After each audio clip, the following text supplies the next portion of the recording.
Good evening. Thank you very much for joining us here tonight. My name is David Brown. I'm Director of Public History at Leo Baeck Institute, and I'm really glad that you could join us for what I think is going to be a wonderful film and discussion in the presence of the filmmakers. Yeah, I'm really glad that you made it out despite the inclement weather. Uh, which I guess we're all thankful for since we needed it so badly, but wish it could have just waited till tomorrow. But you intrepid people made it out anyway, so thank you for that. I see a lot of familiar faces and a few new ones, so I'll just say a couple words about the Leo Baeck Institute. We are a library and archive focused on the history of German-speaking Jews, and so that means that we since 1955 have been collecting documents, the papers, letters, material culture saved by people from Germany and Austria and other German-speaking parts of Europe that document, in many cases, their flight from Europe due to Nazi persecution, but also, and crucially for Leo Baeck Institute, also centuries of Jewish life in German-speaking lands before that. And our primary mission is as a library and archive, but we have lately gotten into the business of storytelling a little bit, going into our archives and finding stories that are highly relevant to today's world. You can hear some of them in our podcast hosted by Mandy Patinkin if you go to lbi.org/podcast. But of course, not all the stories are in our archives. How could they ever be? And I think we're going to hear a very special and interesting story tonight. The film My Illegal Life, directed by Gerhard Schick and featuring the German writer Esther Dischereit, who we're very happy to have with us tonight. I'll just say a few words about our guests and then about our moderator, and they'll join us after the film for a Q&A, then we'll all get together outside for a reception and discuss what we've seen and heard. Esther Dischereit grew up in post-war West Germany, the daughter of a mother who survived the Holocaust in hiding and a German father. She has been a writer of prose and poetry and essays since 1989, and her essay collections include Mama, darf ich das Deutschlandlied singen? That means, Mama, may I sing the German national anthem, published in 2020. The editor of Hab keine Angst, erzähl alles, das Attentat von Halle und die Stimmen der Überlebenden, a collection about the attacks in Halle. And she has a verse collection, sometimes a single leaf, which appeared in English in 2020. And I believe her novel, Ein Haufen Dollarscheine, appeared in 2024. And Esther, if you can hold up the book. So those of you who read German, talk to her about where you can get a copy of that. And it will be Esther's family story, in large part, that we'll be learning about tonight in the film, which is directed by Gerhard Schick, who studied theater, film, and television studies, German philology and history in Cologne and Tel Aviv, and has directed many feature-length documentaries for public television and cinema, many of which have won awards. He also works in the virtual and augmented reality space and is a teacher at various institutions. He lives in Cologne and Berlin, but is with us here tonight. And joining us to moderate the discussion will be Irit Bloch, a historian working on German and Jewish history, who recently earned her PhD at the Graduate Center in CUNY. She also holds a JD, a law degree essentially from Tel Aviv University, and her dissertation is about the relationship between democracy and the judiciary in the Weimar Republic. Irit is also a fellow at the Center for the Study of Holocaust, Genocide, and Crimes Against Humanity at the Graduate Center CUNY. And we'll hear from those three guests afterwards. And until then, enjoy the film, and thank you for being here. Oh, one last formality. I want to thank, on behalf of LBI, the Heinrich Böll Foundation, which helped underwrite this evening's screening, and the Deutsches Haus at NYU. So thanks to them for their support. They are co-sponsors of the evening's program and have many wonderful programs of their own. Okay, enjoy the film.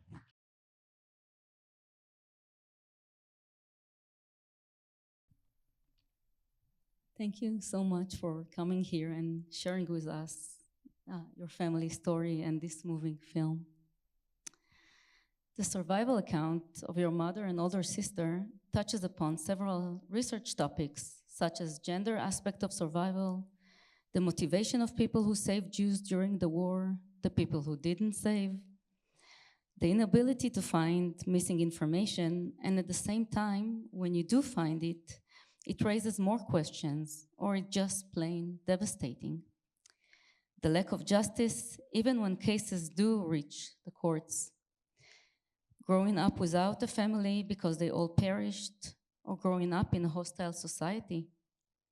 And the impact of this traumatic experience on second and third generations of Holocaust survivors, which affects different aspects of our daily lives, many times unconsciously so. So Esther, I wanted to ask you, what made you decide to search for your mother's story? For your mother's and older sister's survival story? Was it something that you always thought about that you're going to do?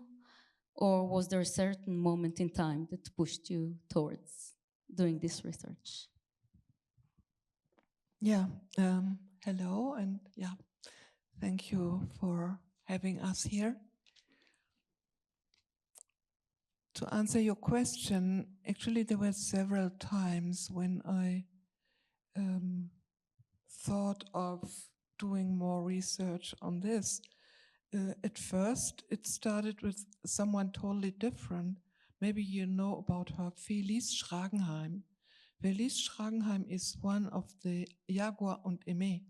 She is the Jaguar figure in this book.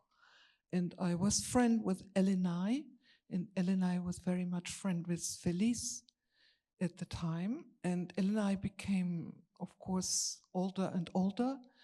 And when the book appeared about the love story of the two, she told me, tell you, Esther, there is another truth behind. This is not true, but I'm too old to go to public now or to prove it or whatsoever. Could you do the research? And I said, okay, I do it. And I went to for me was the first time I went to the Landesarchiv in Berlin. I'm not a historian. I'm really not fond of doing such things. I'm actually very afraid of that. I mostly get lost in these. I just don't know how to find pieces. Yeah, it's no passion, really not. And I looked up the files for Felice.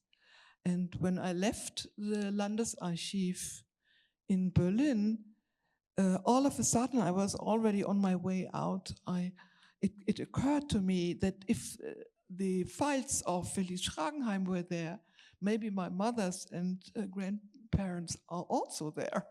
I just didn't think of it. And then I turned back and said to this guy,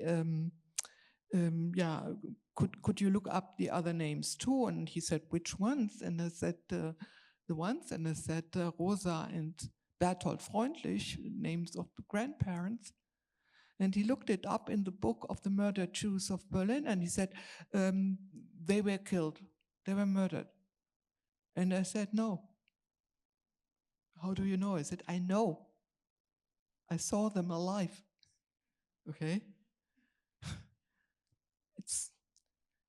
So I became first-time access to these files, and if anyone does a report, then often mostly the children are reported. So I saw the names of my mother and ask for their files, and you have to know that the woman does not have the file by herself. It runs with the husband's name and things like this. So I knew that they were there, but I still did not do more about it. And later, I did a play for radio. It was called Strange Things in Alma's Room. And again, I focused on files which were accessible at the time because the wall had come down. And files from Oberfinanzdirektion, also financial departments, were accessible. And I was searching actually for the certain time slot of denunciation. I wanted to find the denunciation against Felice Schragenheim still, and were looking for the files for the police had created, and then the finance department. And at the same time, still there was this Fritz Kittel question all the time. I heard about Fritz Kittel, this railroad worker who had helped my mother and eldest sister to survive prominently at first when I was a child. And I think I was not supposed to listen, but I heard it was in a talk to someone else. And once in a while the name came back, and I never had any idea who is this guy really. And when I did the other research, again I saw him mentioned, prominently, very prominent mentioned. And I thought, the Fritz Kittel might have never known that the two whom he had helped had made it. So I have this burden. I must find him and tell him that they survived. I thought that. But I couldn't really follow up this because I had to earn money. I was a single mother. I was writing books. And also I did not speak Polish because the family narration starts in Zora, which is today Żary, where at the time this was one of the places to flee from Berlin, where my mother went there and met somehow him there. So I thought I have to go there. I do not know Polish. And it somehow was put in the back. Still something to do. And then later, actually, because I stayed here with Melissa Hacker. She's also a filmmaker and among us. Yeah, hello, Melissa.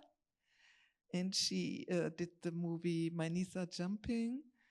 And she is president of the KDA. And when I was living with her in the apartment, I realized she wants to organize a trip for the KTA people, the Kindertransport people, who want to go to Europe and visit the places they had left when they were little, where it was the last time they had seen their parents.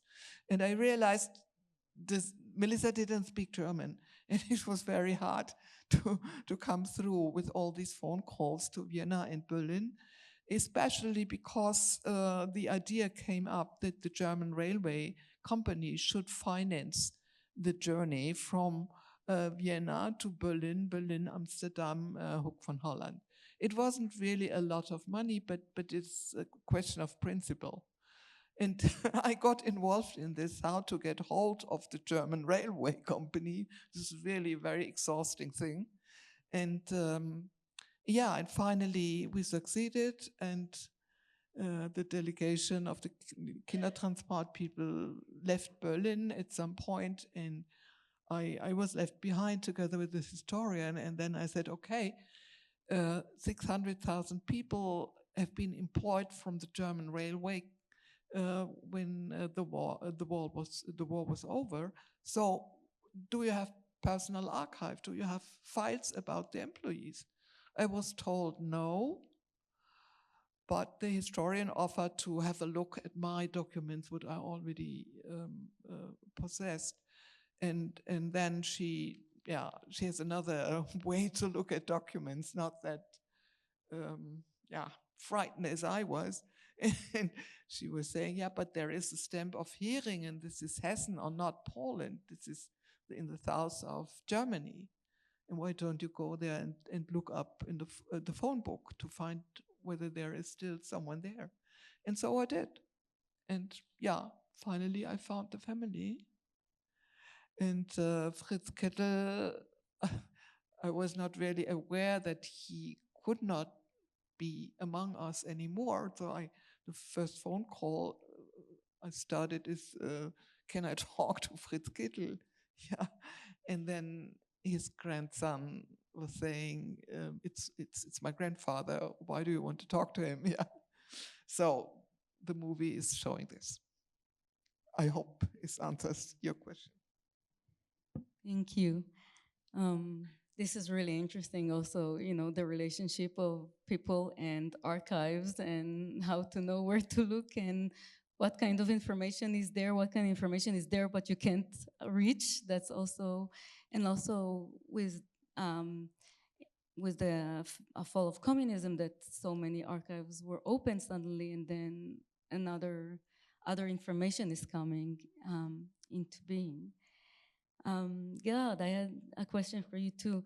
I felt that the key concept of this movie is, or this story is what Hannah says, that there are, getting bits and bits of information, but it never amounts to a whole story, to a complete story. And I was wondering, how do you see this connection between the structure of the film to these pieces of information, or process of recovering this information? Yes. It was actually a very complicated process to put the film together because of many reasons. One is that the family structure is really complicated. Many people, and just to understand who's who, this is one of my tasks, so that the audience doesn't get lost completely. So this is difficult. And then we have suddenly the other family, the family of Fritz Kittel, and how do they come into the picture? And so this was difficult, and I was thinking a lot about how to structure it, how to approach it. And then there were actually two moments which was important to me when making the concept of the film. One is a text of Esther, where she writes about splinters. When she writes about her family, the word splinters, and in this text it was about, like, for her there's a before and after, and for someone after, it's never really possible to understand the before. You can approach, you can try, but you never really get there. So that was Esther's text. And then there was exactly this situation I had with Hannah in the staircase. We were there doing the shooting, and this somehow happened that she told the story about how at her breakfast table when she was small, suddenly information's coming in, and then I cut to the photo that she has in her hand, the close-up, because for her, going around making photos is one way of trying to get a hold of all the thing. And these two situations then helped me in finding the I think open structure of the film. It's not a film that answers all the questions. It's a film, I hope at least, that raises questions and tries to make you think. Thank you. I think it does. I think it, or at least for me, it let me be in this process of finding information, not knowing all the information, immediately, and then trying to figure out everything. So I think, yes, I think this is exactly what it is. I have a lot more questions, but maybe I'll let the audience have some questions.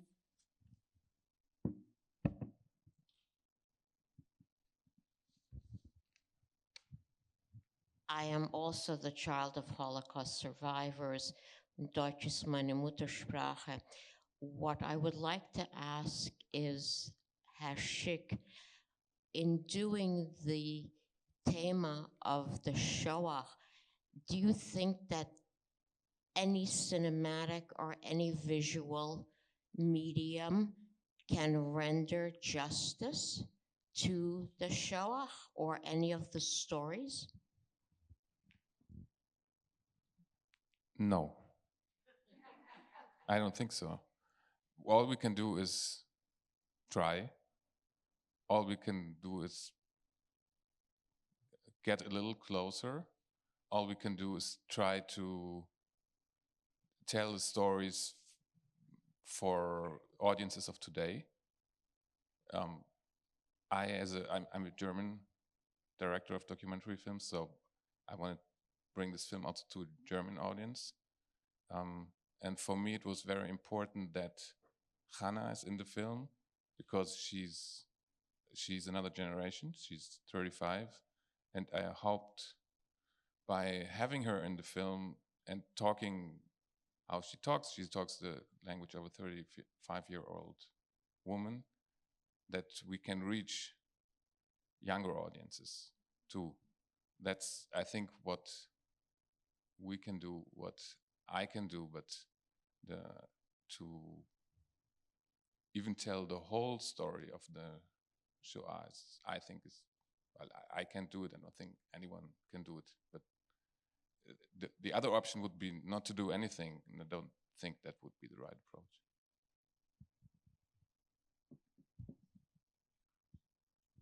Thank you for this very interesting film. My question is that the opening scene was very, very impressive, and I was wondering what made you want to do the scene right there and the significance for you and for the rest of the family. Thank you. Thank you. I think one reason was that I didn't want to go the path of films about the period that we've seen. You've probably realized that there is no archival footage in the film, no images, archival images that have been produced by the Nazis. A lot of films work with these images, and I deliberately chose to go another way. And then to start the film with going down into this underground system, it's something that you wouldn't expect. So that was really something that I wanted to enter a film. Probably people who see the film, they know a little bit before about the subject. No one knows nothing. And then to do something unexpected, that was an idea. And of course, it's also kind of a metaphor. Like, go down and search, please. Yeah, I would like to add something. The whole area somehow is full of this salt. Yeah, the factory, also the miners where the camera is into it. The whole area somehow is possessed by this business. Yeah, still. And in order also to show the situation of the working class people who were to honor, yeah, it is, I think, totally right to focus on that. Yeah, Fritz Kittel, this is the opening scene. This is the grandson. He's working in the mines. Another one of the family, 3 others of the family are also working there. Fritz Kittel himself is a railroad worker. We heard it in the movie when the business was totally into Wehrmacht, yeah, in the war machinery included. So it's not only just strange. It's really today the whole region is full of what is left behind if you dig in the ground, dig in the ground, dig in the ground. There were mountains up and so, yeah. So economically and in terms of environment, everything is, you have the stamp of this business. The big mountain you see there a few times in the film, it's what they have taken from the ground there. And it's like, if you're in this village there, it's, you go out, you leave your house, it's there. Like the mountain is always there. It's a very impressive presentation. I'm a friend of Oliver Bradley. He asked me to watch it, and I get to see a different side of his life. Very nicely done. I'm wondering, would this be open for public? I would want my family to see it as well. So what is the platform? Where would they see it? We're only starting to show the movie. We had only a few screenings in Germany. We will go on. We'll try to go on showing it in the US. And eventually, after this period, I will surely make it available online. But first, of course, I want people to see it in cinemas. So if it's online already now, no one would come. So after a certain period, it will be available online for single personal viewings. You can just approach me and I can send a link. And I like to come back also to other points. At the end of the movie, of the film, you see there is surely another debate also possible with this. It's the black and white couple, yeah. So how did they come together, and what does this mean to see them together? This and yeah. So it could follow up another story which is not told there. And in principle, following the title, My Illegal Life, I mean, actually there were lots of people called illegal or undocumented, and we are singing and praising someone who is doing false papers in order to save people. Hi, I saw something in the movie. You were picking up a stone that said something in Hebrew. And that kind of reminded me of a time when I went to Yad Vashem. My question for you was, did you see any remnants of these broken stones, broken glasses as things of putting together, you know, the sorrows and bringing forward a generation to come of, you know, for your future generation of, you know, people that you want to show the importance of the film and not just dwell on the negative?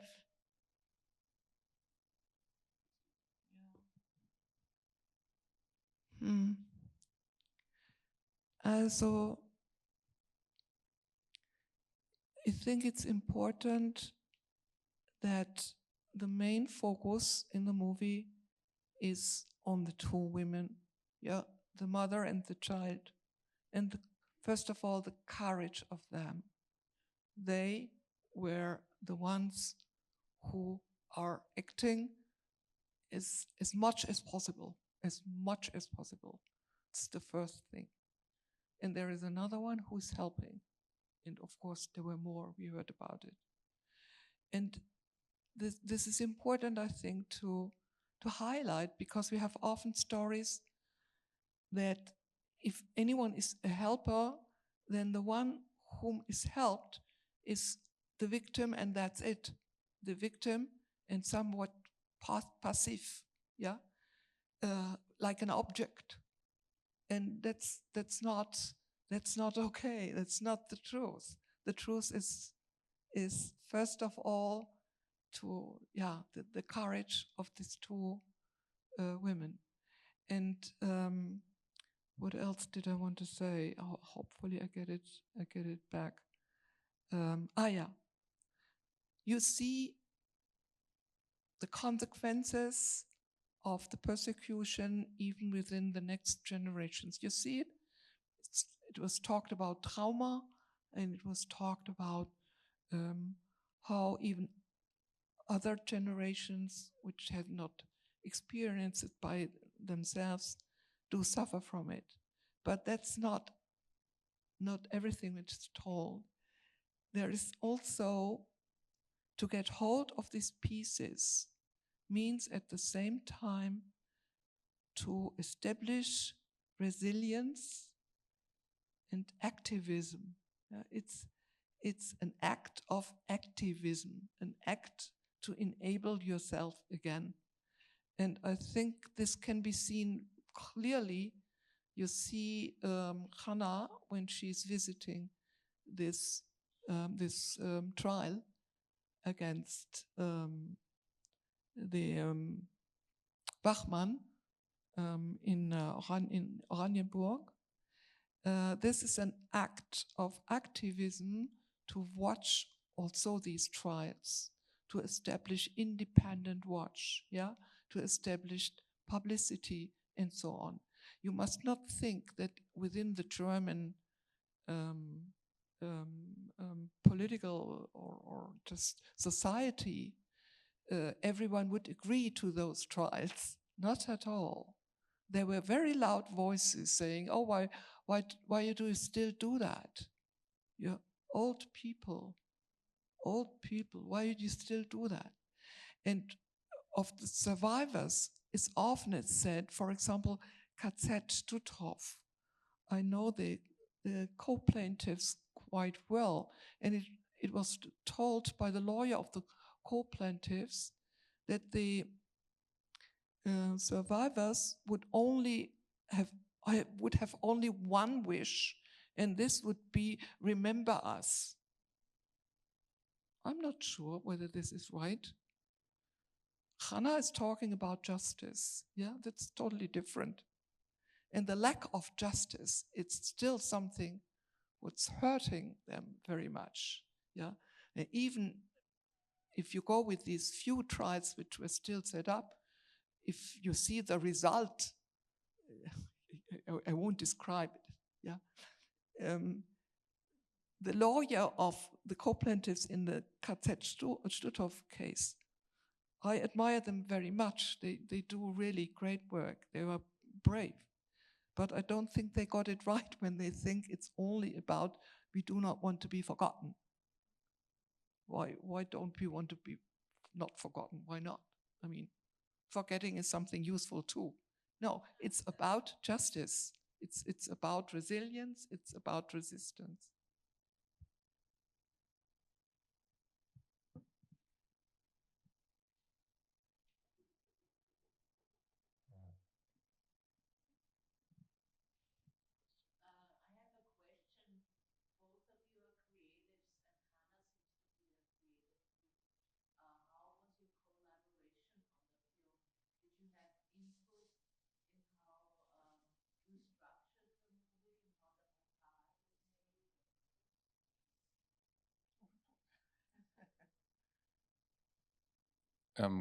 We started working on the film together, shooting material before there was the idea to have a feature documentary, to have this film, because you see the exhibition in the end, you have a couple of very short films which are part of the exhibition, and I was asked to do this film. So this is how the collaboration started, and so we had time to get to know each other.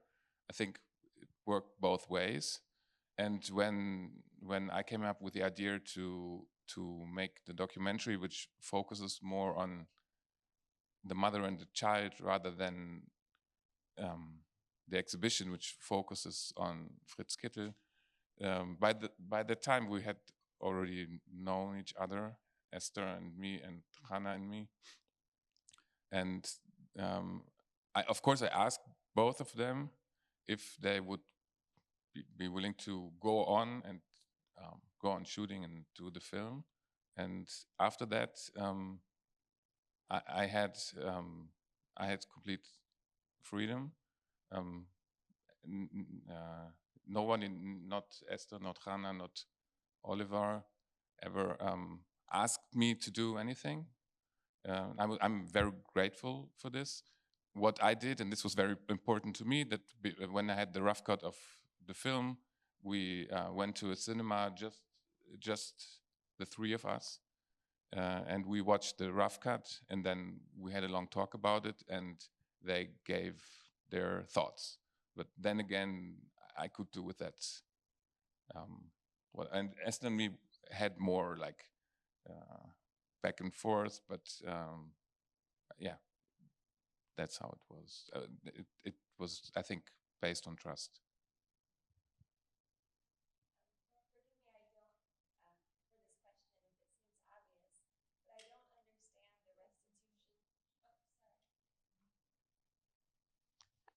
I don't understand the term restitution authority that showed up several times in the film, where I don't understand. If you could kindly explain what that means. Yeah, Entschädigungsbehörde, it's in German. It is after 45. This is mainly in the 50s. There was set up this possibility to claim for restitution because of loss of life, because of loss of health, because of loss of education, because of loss of freedom, and because of loss of economical, whatever you normally would have earned. Because this was established, also whoever then turned in an application wrote a report on him or herself, and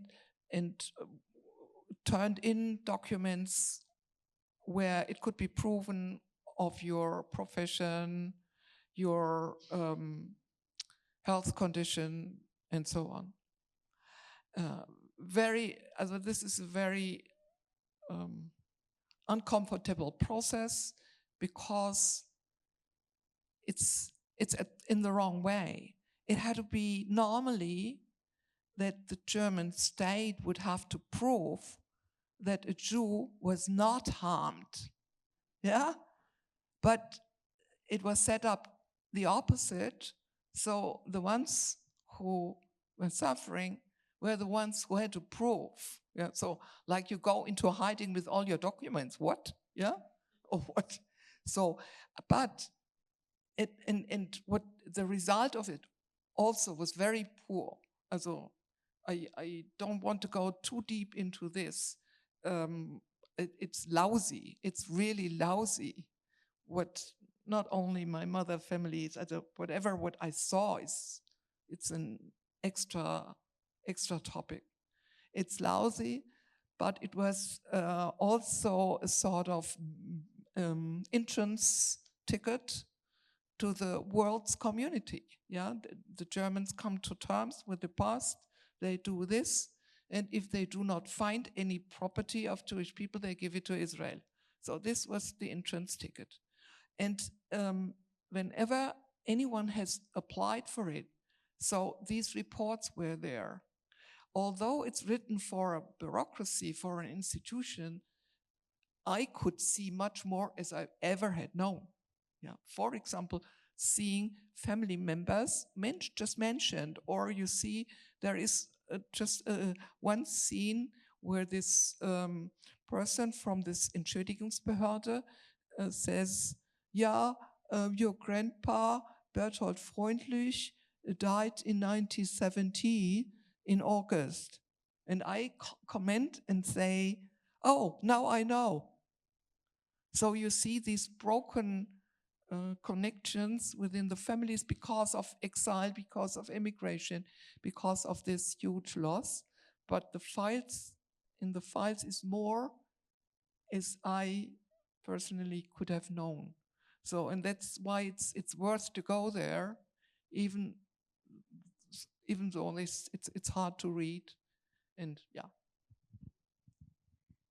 Thank you so much. I think that not only trauma, spoken and unspoken, passed, transmitted to second and third generation, but also courage and resilience are also something that transmitted to to the second and third generation. Thank you so much for coming here and speaking to us, and thank you all for coming.